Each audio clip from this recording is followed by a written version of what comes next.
नमस्कार. सकाळचे 8:30 वाजलेले आहेत. प्रत्येक जण टीव्ही समोर बसलेले आहात, अर्थात शेजारच्यांच्या. प्रत्येकाच्या हातात चहाचा कप आहे, अर्थात तोही शेजारच्यांचाच. आज आम्ही प्रतिभा आणि प्रतिष्ठान, माफ करा, प्रतिभा आणि प्रतिमा या कार्यक्रमात आपली भेट आजचे आघाडीचे ऍक्सिडेंट करणारे, माफ करा, काय झालंय, सध्या टीव्ही सेंटरला बातम्या देणारा आणि निवेदन करणारा माणूस एकच असल्यामुळे घोळ होतोय. आघाडीचे कलावंत पंडित देसूर कुमार यांच्याशी आपली मुलाखत करून देणार आहे. पंडित देसूर कुमार. बेसूर कुमार. हा, हो बेसूर कुमार. काय ओढताय काय पण? बसा. झालं तुमचं? बसा बसा. हे मी जरा नंटापट्टा करून घेतला. बसा. कुठे बसायचं? इकडे बसा. कुठचा कॅमेरा घेऊ? सध्या हाच घ्या. नमस्कार. तर छान आहे. कोण कॅमेरामन? हो. नमस्कार.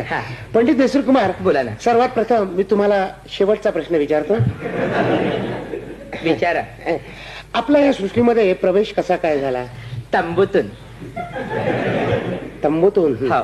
म्हणजे तुम्ही सुरुवातीला सर्कशीमध्ये होतात? नाही हो, मग माझं नीट ऐकून घ्या. त्याचं काय आलं की I would like to tell you about 1932. In that period about काय झालं. हा मराठी कार्यक्रम आहे, कृपया इंग्रजीत बोलू नका. आता काय होतं, इतके प्रश्न येतात, पत्र येतात, मेंढ्यांना दम लागतो उत्तर देतात. कृपया जरा मराठीत बोला, आणि इंग्लिश बोला असं वाटलं तर फुल्ल्या फुल्ल्या करा. आमचे प्रेक्षक समजून घेतील तुम्हाला काय म्हणायचं. मी असं चालेल चालेल. तर जवळपास 1932 किंवा त्याच्या आधीपासून जर काळ जर आपण जर घेतला तर त्या काळात काय होतं की आजच्यासारखी अद्ययावत नाटकगृह नव्हती.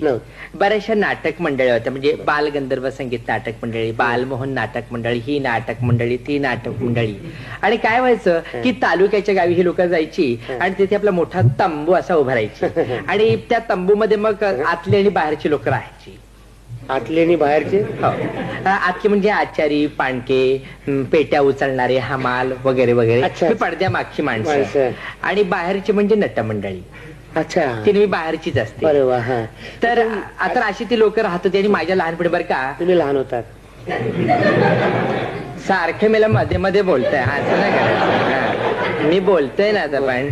पण तर माझ्या लहानपणी काय झालं की आमच्या गावात अशीच एक नाटक मिळाले, त्याचा तंबू उभारलेला होता. मला काम करायची खूप आवडायची, सारखी अशी काम करायची खूप आवड. तर मी म्हटलं की याला भेटूया, त्याला भेटूया, त्याला भेटूया, याला भेटूया. कुणी कुणी म्हणून मला दाद दिली नाही. कशी? हो हो. आणि म्हणून मग मी शेवटी असं तंबूतून घुसलो आणि तिथून माझा असा नाट्यसृष्टीत प्रवेश झाला माझा. अरे वा. मग गेल्या गेल्या तुम्हाला नाटकातनं कामं मिळाली? नाही ना, तेच तर मला सांगायचंय. कुठच्याही क्षेत्रात जरी आपण गेलो तर तळागाळापासून सुरुवात करावी लागते. अच्छा. म्हणून मी आपलं कुठे गवसणी उचल, कुठे तंबोरा उचल, कुठे पेटी उचल. एक गंमत सांगतो तुम्हाला मी. गंमत लांबून सांगा ना, काय सांगा. नाही तर मग फोर्सच येत नाही. त्याचं काय झालं, एकदा मी तबल्यासकट तबलजीलाच उचलला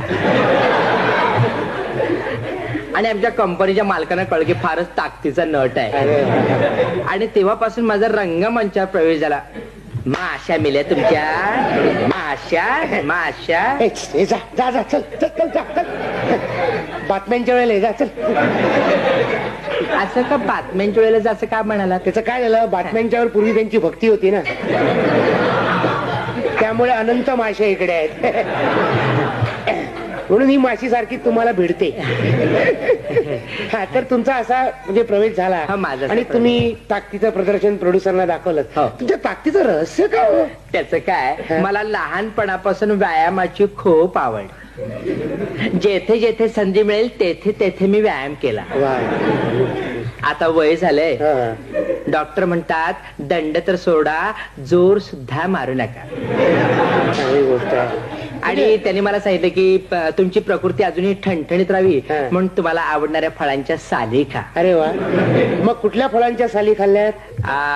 अननस, नारळ, अननस, अशा फळांच्या साली मी खातो आणि पचवतो सुद्धा. चांगली गोष्ट आहे. बरं, तुमची आतापर्यंत गंजलेली नाटकं कुठली? माफ करा, असं अनुस्वार नको तिकडे गेलात. गाजलेली नाटकं कुठली? माझी तशी गाजलेली नाटकं म्हणजे संगीत दळभद्र, नंतर मसाला पान, कपिल देव जिन्याखाली धावला, हो सध्या त्याच्यावर तीच पाळी आली. नंतर आणखीन बघा सांगायचं रगडल्यावर जाग येते. ही सगळी ऐतिहासिक नाटकं होती. ही सगळी ऐतिहासिक नाटकं, चांगली नाटकं होती.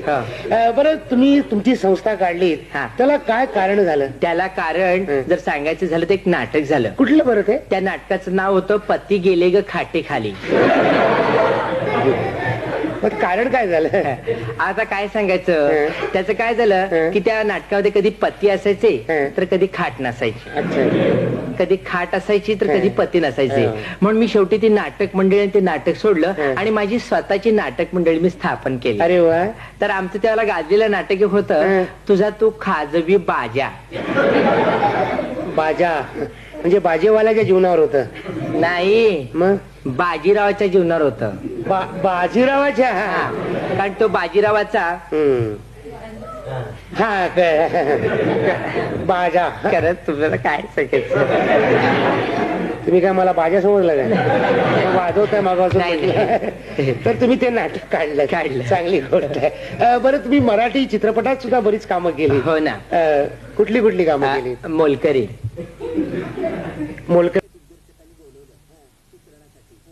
भाषेत आपण म्हणतात. तर मला चित्रणासाठी बोलवलं. मला त्याला माझी भूमिका समजावून दिली, तेव्हा समजावून द्यायचे दिग्दर्शक. आणि मग आमचं त्या चित्रपटाचं संबंध चित्रण झालं. अरे वा. आणि मग पहिल्या खेळायला ज्याला आजकाल तर त्या पहिल्या खेळायला बोलवलं. आणि तुम्हाला काय सांगू, अहो त्या चित्रपटात जाऊन पाहतो तर काय संबंध चित्रपटात भिंतीवर लावलेला माझा फोटो आणि त्याला घातलेला हार. अच्छा. हा म्हणजे मेलेल्या नवऱ्याचं काम केलं म्हणून त्या मोलकरीण झाल्या असं तीच. हिंदी पिक्चर मध्ये कामं केलीत की नाही? कभी कभी. अच्छा, कधी केली? नाही, कभी कभी ह्या त्या बोलपटाचा, हिंदी बोलपटाचा. माहितीये. वैदा रेहमान. वैदा रेहमानचं काय केलं काम? नाही, आम्ही त्यांच्या यजमानांची भूमिका केली. अच्छा. अरे वा. पण त्यात बघा प्रसंग असा होता की त्या मला सोडायला विमानतळावर येतात. विमानतळावर मी विमानात बसतो आणि विमान वर उडतं आणि परदेशात मग ते विमान उतरतं आणि तिथलं चित्रण करायचं होतं. तर दिग्दर्शक मला म्हणाले की तिकडे आपल्याला उतरायचा आणि राहायचा आणि चित्रण करायचा परवाना मिळाला की आपण चित्रण करू. आणि काय सांगू, मला पहिल्या खेळायला बोलवलं. म्हणजे अहो पिक्चर मी जाऊन ते पाहतो तर काय विमान वर उडताना दाखवलं, मेलेले जळलेलं दाखवलं. काय झालं? जळले. म्हणजे आतापर्यंत तुम्ही मेलेल्या नवऱ्याचीच कामं केली. मला विधुर नट म्हणूनच ओळखणारच. बरं तुमच्या संस्थेची काही शिस्त होती की नाही? अहो शिस्त म्हणजे केवढी शिस्त. आमच्या त्या काळात 8:60 नाटक सुरू व्हायचं आणि नाट्यगृहाचे मी दारं बंद करायचो. म्हणजे कायकाला गाडी घोडा याच्यामुळे लोकांनी यायला उशीर व्हायचा. पण तुम्हाला सांगू, उशीर आलेल्या लोकांचा मी आत घ्यायला दारं उघडली तर आतली लोक बाहेर पळायची. म्हणून दरवाजा लावून घ्यायचे. चांगली शिस्त होती, खूप चांगली शिस्त. म्हणजे ही शिस्त आतल्या लोकांना होती की बाहेरच्या लोकांना? दोन्ही लोकांना होती. बरं तुम्ही लोकाग्रस्तासाठी बरंच काही केलं. अहो म्हणजे काय, बऱ्याचदा लोकांनी मागणी करावी आणि मी ती पुरी करावी. त्यांनी मागणी करावी आणि मी ती पुरी करावी. अशी एखादी मागणी? यासाठी मला खूप खर्च सुद्धा आलाय. येणारच, मागण्या पुऱ्या करायच्या म्हणजे. एखादी मागणी काय तुम्ही? लोकांनी तिकडेचे पैसे परत मागितले होते. वा वा वा. हा तुमचा त्याग बघितला की काय कसं म्हणजे अगदी खरंच. बरं मला सांगा, तुमच्या मुलांनी तुमच्या या व्यवसायात काही पदार्पण केलं की नाही? म्हणजे पावलावर पाऊल टाकलं की नाही? हो. माझ्या दोन्ही मुलांनी माझा सगळा हा आदर्श बघून याच व्यवसायात आपले पाय भक्कम केलेत. आणि त्यातलं एक शिवाजी मंदिरला आणि एक रवींद्र नाट्य मंदिरला डोअर किपर आहे. वा वा वा.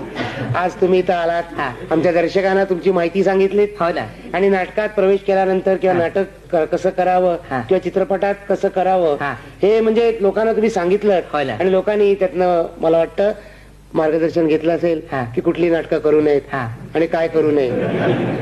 धन्यवाद. धन्यवाद.